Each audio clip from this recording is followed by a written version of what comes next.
Bonjour à tous et heureux de vous retrouver pour une nouvelle recette. Aujourd'hui, la tarte au mimosa et chocolat blanc. Alors Mathieu, d'où tu as réalisé cette belle recette? Donc en collaboration avec le chef Nicolas de Cherchier, on a réalisé une petite tarte à base de Philadelphia infusée au mimosa avec une petite crème de chocolat blanc et des petites cacahuètes caramélisées à l'intérieur pour amener un peu de croustillant et de gourmandise avec le caramel. Bon, on va se régaler? On va se régaler. Logiquement, on va être pas mal. Tu nous montres la recette hein? Allez, on vous explique tout ça. Allez, c'est parti. Alors Mathieu, ce matin, tu as déjà cuit la tarte. Explique-moi un petit peu comment tu l'as fait. Donc tout simple, une pâte sucrée classique, donc du beurre, du sucre glace, des œufs, un peu de poudre d'amande, donc une pâte bien phrasée pour pas donner de force à la pâte. La recette, vous la trouvez en lien sous la vidéo. Donc très simple, après le fonçage, nous on a fait une tarte en ovale, mais vous pouvez la faire en rond, en carré, vous pouvez faire ce que vous voulez, c'est ça qui est bien avec cette recette de pâte. Combien de temps de cuisson? Une dizaine de minutes, 160 degrés. Parfait. Maintenant, tu fais quoi? On va commencer par notre ganache chocolat blanc. Ganache chocolat blanc, donc notre crème à chauffer. On va commencer par ça parce qu'elle a besoin de temps au frigo. Donc de la crème. Voilà. La crème, tu as pris quoi comme crème? Une crème à 33% de matière grasse, important, sinon elle émulsionnera pas. Très bien. Pas de crème allégée. Ensuite, un chocolat blanc. Nous, on travaille avec Valrhona, un chocolat blanc Opali. C'est un chocolat qui est un peu moins sucré, qui va être un peu plus fluide en bouche qu'un chocolat blanc classique qui va rester un peu plus en bouche. Oui. Alors, comme on était dans notre enfance, on était un petit peu gourmand. Est-ce que si, par exemple, je prenais le fameux chocolat blanc, le Galac, est-ce que ça pourrait fonctionner? Ça pourrait fonctionner, mais c'est un goût complètement différent. Bon, vous pouvez prendre n'importe quel chocolat blanc, bien sûr. Le Galac est un peu plus sucré que ce chocolat-là. Bon, c'est parfait. Tu nous montres ton tour de main? Voilà, et bon, très simple. On porte notre crème à ébullition et on va venir couler sur notre chocolat. On fouette bien, que tout le chocolat soit bien mélangé et on va réserver au moins 8 heures au frigo. Donc je vous conseille de faire ça la veille. Et ensuite, on va venir la monter comme une chantilly. Donc c'est très important que tout soit bien froid. D'accord. Donc là, tu montes. Je résume un petit peu pour notre auditeur. Là, on est sur une crème base froide 33%. Exactement. Tu la montes à température, tu la mènes à ébullition. Je la porte à ébullition. Parfait, nous sommes en train de le réaliser. Et maintenant, tu vas pouvoir incorporer tes pistoles de chocolat blanc dans ta crème chaude que tu vas émulsionner à l'aide de ton fouet. Je vais venir plutôt couler ma crème sur le chocolat. Parfait. Jamais poser le chocolat même à un feu. Bon, ah ben voilà. Donc là, on va être pas mal. Ouais. Hop, tout simplement. Parfait. Et on fouette bien. D'accord. Oui, là on voit que ça commence un petit peu à bien se mélanger. On commence à, c'est une belle odeur là quand même. Hein. On sent bon, chocolat. Là, ça a commencé à être gourmand là, un petit peu ta recette. Bon, ben c'est bien, c'est bien, c'est bien. Et dis-moi un petit peu, toi qui es un petit peu quand même du coin, tout ça, toutes ces saveurs de mimosa, on a quand même créé quelque chose de fabuleux. Ouais, le mimosa c'est vraiment sympa. Alors sur les parfums, ça va ressembler beaucoup à la fleur d'oranger, je trouve. Quand on a fait les premiers essais, c'est ce qui ressortait. C'est vrai, tout à fait. Donc nous, on a décidé d'amener un peu de cacahuètes pour casser un peu ce goût floral. Mais avec le chocolat et tout, ça se marie très très bien. Donc c'est un dessert très très floral, très frais, donc c'est très très sympa. Bon, c'est super. Bon, je vois que la ganache commence à prendre un petit peu forme. Alors explique-moi, maintenant que tout est bien délayé, qu'est-ce que tu fais? Donc on va la filmer contact pour éviter que ça croûte. On va la réserver au frigo tout simplement. Jusqu'à demain matin. Jusqu'à demain matin. Bon, merci. Mathieu, qu'est-ce que tu nous fais? Ensuite, on va réaliser nos cacahuètes caramélisées. Donc on va réaliser ça en premier parce qu'elles vont refroidir un petit peu. D'accord. Donc très important. Donc pour les cacahuètes caramélisées, un petit peu d'eau dans la casserole. D'accord. Du sucre. On va réaliser un petit sirop. On va le pousser à 121 degrés.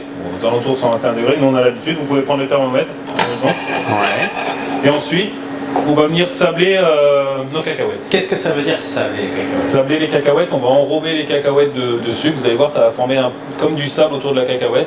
Étape très importante si on veut bien que la cacahuète soit caramélisée tout autour. Parfait. Et c'est quoi alors? Tu as pris les cacahuètes, tu as choisi comment? Alors j'ai pris surtout des cacahuètes pas salées. D'accord. J'ai pris si vous ne trouvez pas, prenez vos cacahuètes salées, vous les blanchissez, vous les faites bien bouillir dans l'eau. D'accord. Vous les égouttez, vous aurez un peu moins de sel. Faites-le deux fois l'étape et vous enlèverez le sel de la cacahuète. Ah ben parfait, parfait. Bon alors, là, la casserole, l'eau avec le sucre commence à bien se dissoudre. Exactement. L'ébullition va commencer à prendre forme. Généralement, entre le début d'ébullition et la réalisation, il faut compter combien? 3-4 minutes? 3-4 minutes, ça va assez vite, surtout sur des petites quantités comme ça. 3-4 minutes. Une fois que vous avez mis vos cacahuètes, très important de bien mélanger, feu doux, parce que ça va vite prendre de la couleur. Et si vous colorez trop votre caramel, il y aura de l'amertume. Bon, ben c'est parfait. Allez, on y va. Alors, Mathieu, tu as mis les cacahuètes dans ton caramel. Dans mon sirop, avant d'arriver à la caramélisation. D'accord, bon, ben c'est parfait ça. Donc maintenant, comment tu le fais là? Donc là, je les mélange bien. Ouais. Feu moyen. Si vous faites feu plus doux, vous prendrez moins de risques. D'accord. Donc là, et puis on va venir les sabler gentiment. Ouais. Et elles vont prendre de la couleur, ça va caraméliser. La cacahuète pardon, va être bien enrobée de caramel. Bon, ben c'est super. Et là, tu vas goûter? Et là, c'est un peu chaud. Ah ben oui. Petite astuce, si vous voulez, vous pouvez rajouter une petite noix de beurre à la fin de cuisson. Ça va attendrir le caramel. Ouais. Ça c'est sympa et ça amène un peu de goût, le beurre, hein. Franchement un petit peu de... Bon, ben c'est super. On y est presque là.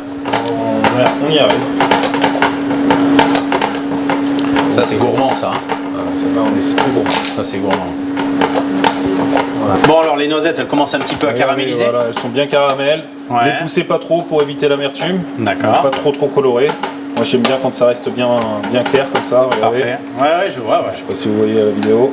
Donc voilà, là vous les réservez, soit vous les étalez sur un plat, soit vous les réservez de côté. Le mieux c'est de les étaler, comme ça après à concasser vous allez être moins embêté. Qu'est-ce que tu nous fais maintenant? Donc ça va être la base de notre tarte. On va faire une petite crème Philadelphia, donc une crème à cheesecake hein, tout simplement. Vanillée, classique. On va venir mettre un petit peu d'essence de mimosa. Ouais.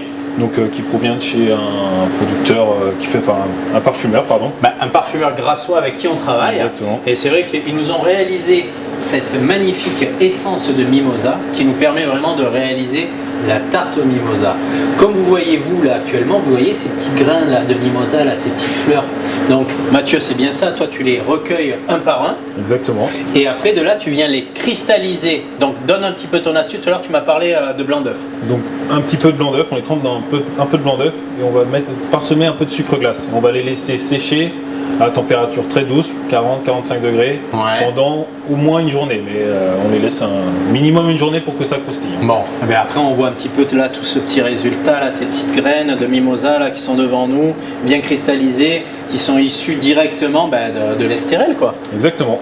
Bon, c'est parfait. Alors vas-y, maintenant explique-nous le cheesecake. Notre cheesecake, donc crème Philadelphia, classique. Ouais. On va venir mettre nos jaunes d'œufs, donc nous on les a clarifiés avant.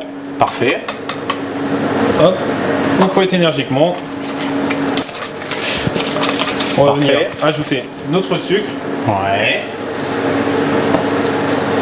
Super. Et là donc tu incorpores bien tout, le Philadelphia, les jaunes d'œufs, le sucre, pour vraiment faire quelque chose de bien homogène et gourmand. De très gourmand. Hein, nous on aime bien le gourmand. Exactement. Bon. Donc voilà, n'hésitez pas à bien mélanger pour bien casser la Philadelphia. Super. Voilà. Et qu'est-ce que c'est ta petite gousse de vanille alors? Et je vais venir gratter une gousse de vanille, donc les graines de ma gousse de vanille, donc celle-là vient de Madagascar. Parfait. Donc vous trouvez ça dans n'importe quelle grande surface, hein, vous trouvez de la gousse de vanille. Donc après, prenez surtout la petite astuce pour choisir vos gousses de vanille, prenez-la vraiment qu'elle soit vraiment un petit peu grasse, fraîche et qui est vraiment qu'elle soit surtout pas sèche parce que c'est vraiment très très important pour la vanille. C'est très important, ouais. Donc là on vient gratter voilà. Nos petites graines. Super. Hop. Vous pouvez garder les gousses, si vous voulez les faire infuser dans un sirop ou quelque chose, ça apporte toujours un petit peu de parfum. Voilà. Parfait. Super. Top. Et là, ensuite, tu fais quoi alors? T'as déjà monté ta crème? Ouais, j'ai fouetté ma crème tout à l'heure en off pour gagner un petit peu de temps sur la vidéo. Mais donc pareil, comme tout à l'heure, crème à 33% pour que ça émulsionne. D'accord. Bon, je te laisse mélanger. Donc ma crème pas trop fouettée, hein. J'aime bien les crèmes bien liquides, c'est très important pour la texture.